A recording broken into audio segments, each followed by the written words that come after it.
ભગવદ્ ગીતા કહે છે, તારો અધિકાર ફક્ત કર્મ પર છે. ફળની ચિંતા ના કર. આજે જે તને નુકસાન લાગી રહ્યું છે તે કાલે તારા માટે સૌથી મોટું વરદાન સાબિત થઈ શકે છે. જીવનને સંપૂર્ણ વાર્તાની જેમ જુઓ. ફક્ત એક પાના પર ના અટકી જાઓ. જ્યારે આગલી વખતે કંઈ ખોટું લાગે તો બસ હસીને કહો, કદાચ આ પણ સારા માટે થયું.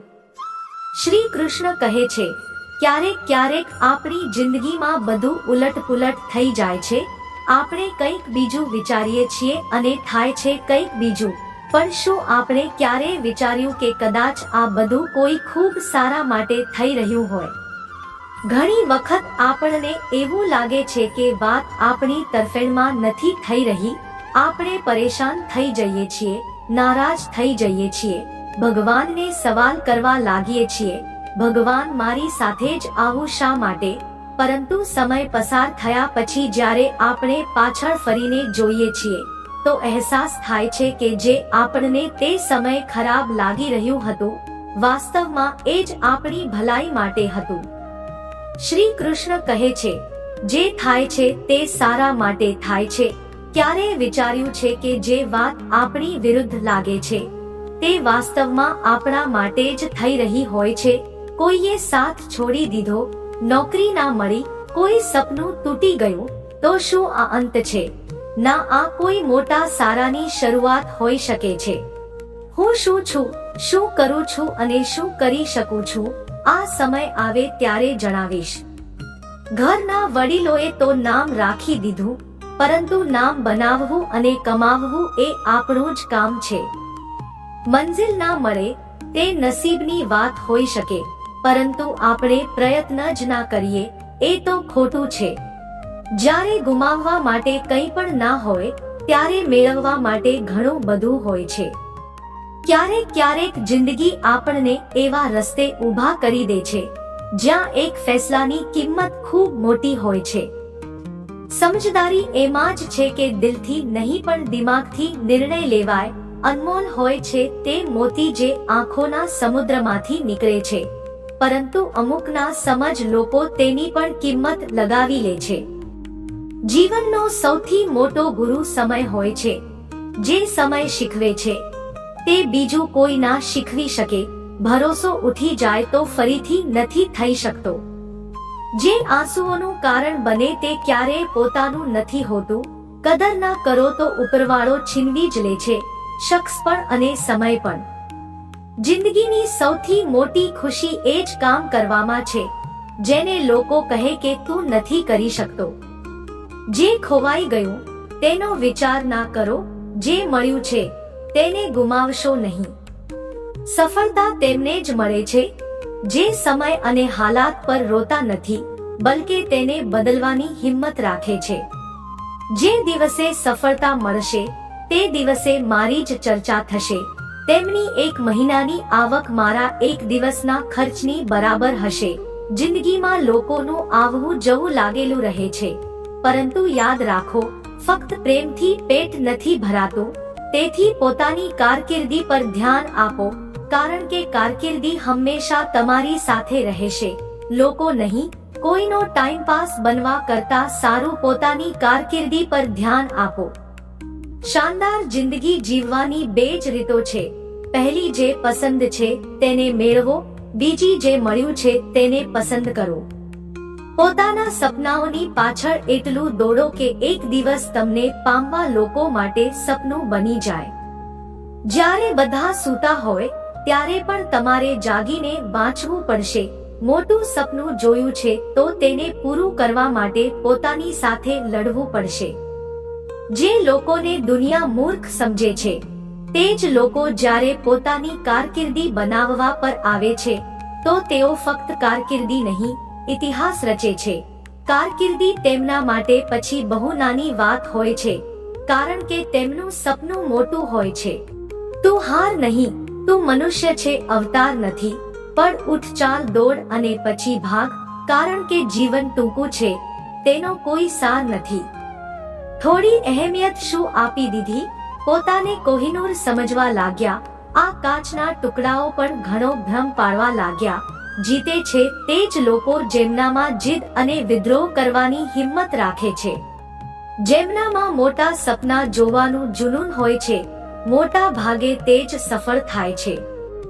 અનુભવે સિંહોને ખામોશ રહેવું શીખવાડ્યું છે, કારણ કે ગર્જનાનો શિકાર નથી થતો. આપેલું વચન અને કામ આવેલો માણસ તેમને ક્યારેય ના ભૂલતા. મસ્તક તેમનું પણ નમશે, અહંકાર તેમનો પણ તૂટશે. તું બસ શાંત રહીને મંજિલ તરફ આગળ વધ. આજે તું દુનિયા સામે ઝૂક્યો છે, કાલે તમારી સામે આખું આકાશ ઝૂકશે. સપના જોનારાઓ માટે રાત ટૂંકી પડી જાય છે, જ્યારે સપના પૂરા કરનારાઓ માટે દિવસ ટૂંકો પડી જાય છે. દરરોજ 15 કલાક જાગીને વાંચવા કે કામ કરવા માટે ફક્ત ઉર્જા નહીં, બલકે પાગલપન જોઈએ, જે લાખોમાંથી કોઈ એક પાસે જ હોય છે. હું એક જીત મેળવવા માટે હજારો વખત હારવા તૈયાર છું. મોડા બનો, પણ ચોક્કસ કંઈક બનો, કારણ કે લોકો સમયની સાથે ખેરિયત નહીં હેસિયત પૂછે છે. જ્યારે પૈસાની ભૂખ લાગે તો રાત પણ ટૂંકી લાગવા લાગે છે.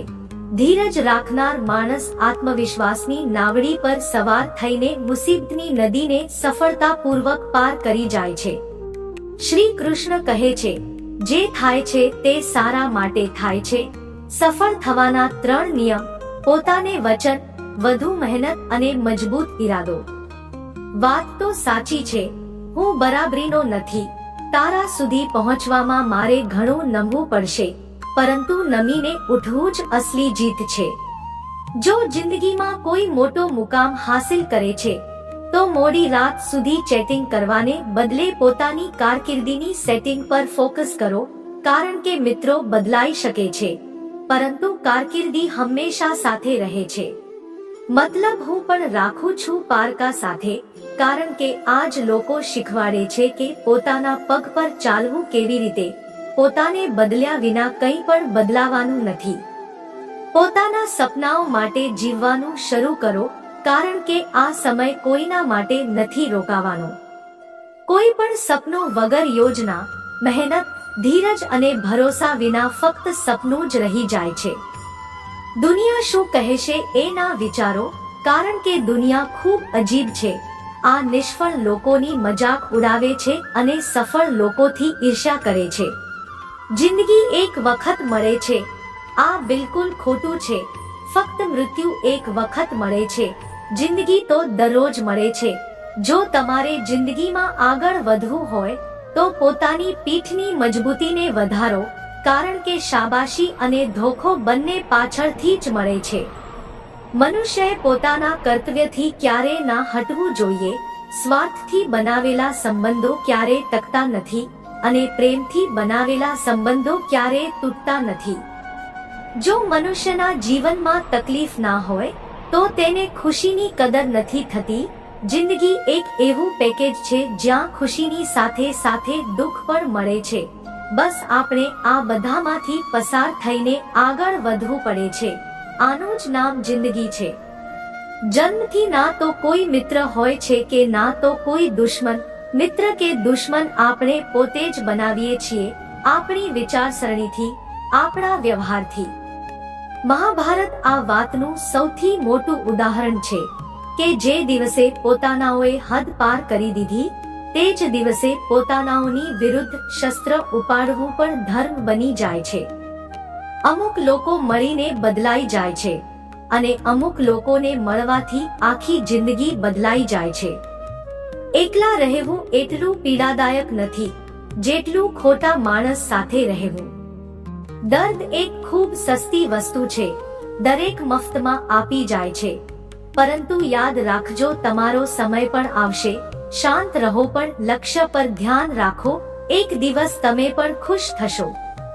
ઉપરવાળાને ધન્યવાદ આપતા શીખો, એટલા માટે નહીં કે તેણે તમને તકલીફ આપી, બલકે એટલા માટે કે તેણે તમને તકલીફ સહન કરનારાઓમાં રાખ્યા, આપનારાઓમાં નહીં. પોતાના હક માટે જો બેશરમ બનવું પડે તો બનો, કારણ કે શરમાળ લોકોનો ફાયદો ઉઠાવનારાઓને અહીં જરાય શરમ નથી આવતી. યાદ રાખજો, જ્યાં સુધી તમે કોઈના કામના છો ત્યાં સુધી જ લોકો તમને ઓળખશે. કારણ કે દીવો બળ્યા પછી દિવાસળીની લાકડી ફેંકી દેવામાં આવે છે. ઓછી ઉંમરે મળેલું સુખ માણસને ક્યારેય સમજદાર નથી બનવા દેતું, પરંતુ ઓછી ઉંમરે મળેલું દુઃખ માણસને ખૂબ સમજદાર બનાવી દે છે. દુઃખ ફક્ત પીડા નથી આપતું, તે શીખવે પણ છે. જ્યારે તમે જીવનમાં મુશ્કેલીઓમાંથી પસાર થાઓ છો ત્યારે તમે અંદરથી મજબૂત બનો છો, કારણ કે ઠોકરો માણસને ચાલતા શીખવાડે છે અને આંસુ તેને વિચારવા માટે મજબૂર કરે છે. જ્યાં વૃક્ષ અને પાણી સાથે હોય ત્યાં હરિયાળી આપોઆપ આવી જાય છે. જીવન પણ કંઈક આવું જ છે. જ્યાં મનની સરળતા અને પરિવારના સંસ્કાર હોય છે ત્યાં જિંદગીમાં હરિયાળી આવે છે, પરંતુ જ્યાં લાલચ, અહંકાર અને સ્વાર્થ આવી જાય ત્યાં નિર્જનતા આવી જાય છે. ભગવાન શ્રી કૃષ્ણ કહે છે, દરેકની અંદર પોતાની તાકાત અને પોતાની કમજોરી હોય છે. માછલી જંગલમાં નથી દોડી શકતી અને સિંહ પાણીમાં રાજા નથી બની શકતો. તેથી પોતાની તુલના કોઈની સાથે ના કરો. દરેક માણસ અલગ છે, દરેકનો સમય અલગ છે અને દરેકની યાત્રા અલગ છે. સંબંધો તો આ દુનિયામાં બધા નિભાવે છે, બસ ફરક એટલો જ છે કે કોઈ દિલથી નિભાવે છે અને કોઈ દિમાગથી. જે દિલથી નિભાવે છે તે તમારી તકલીફોને સમજશે, પરંતુ જે દિમાગથી નિભાવે છે તે ફક્ત ફાયદો જોશે. જ્યારે સમય ખરાબ હોય છે ત્યારે લોકો હાથ નથી પકડતા, ભૂલો પકડે છે. તેથી કોઈનો હાથ ત્યારે જ પકડજો જ્યારે તમે તેનો સાથ સારી રીતે નિભાવી શકો, કારણ કે અધૂરા સાથ કરતા સારું છે એકલા ચાલવાનું શીખી લો. મિત્રો, આ વિડીયોમાં બસ આટલું જ. જલ્દી મળીશું આપણે બીજા જ્ઞાનવર્ધક વિડીયો સાથે. જય શ્રી કૃષ્ણ.